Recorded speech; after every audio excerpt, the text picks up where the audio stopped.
After my success with the Ratchet & Clank overviews, I thought I would also review the Jak and Daxter series in honor of its 15-year anniversary. Admittingly, the series isn't quite as popular as Ratchet & Clank, but it still holds a special place in the hearts of many gamers. When Naughty Dog had finished their work on the Crash Bandicoot series, Jak and Daxter was released on December 3rd, 2001 for the PlayStation 2, and for the time, it did a lot of innovative new things. Naughty Dog used a new programming language named Gull to work with, and the game featured a wide open world that had platforming elements and no loading screens, or at least those that could be masked by waiting for a door to open to the next level. I remember playing this game all the time with Ian when we were kids, and even on the PlayStation 3, it still plays beautifully. The story, while simple, is charming enough. A mute teenage boy named Jack decides to go against the wishes of his caretaker, a grumpy green sage named Samos, by traveling to the Forbidden Misty Island with his best friend Daxter, voiced by Max Casella. After the two discover that the dark sage named Gull, humorously enough, and his sister Maya are plotting a sinister scheme, Jak and Daxter are attacked by one of their lurker creatures, which results in Daxter falling into a pool of dark eco, transforming him into a furry otter weasel creature.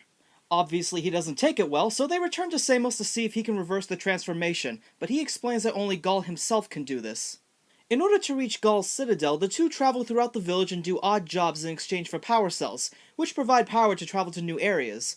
As I mentioned earlier, eco is the main source of energy for the planet, and it comes in many forms that Jak can use.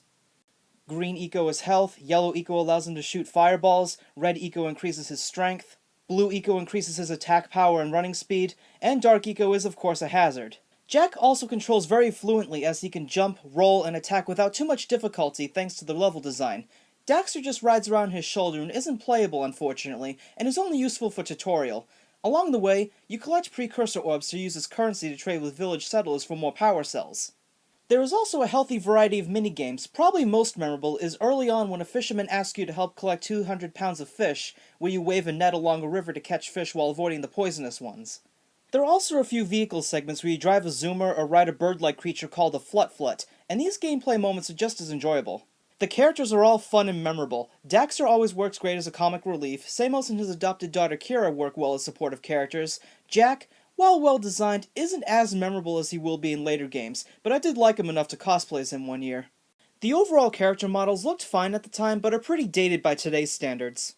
The environments are beautiful and provide a well-built atmosphere for the world, and I love the level of creativity that went into its design. Some of the most memorable levels include the segment on top of a snowy mountain, and another within a spider cave. The game series also features a day-to-night cycle, which is very immersive. While the Precursor legacy isn't the strongest in the series, it still holds up with its fun charm and creativity. I can understand why some newcomers might get bored with it, as most of the game involves the player running around and collecting items in a similar way to Spyro the Dragon, but it's still a welcome and innovative piece of gaming history that's always worth the price of admission. Hey baby, what do you say you and I go cruising on this A-Grav Zoomer? Rule number 1, I don't date animals.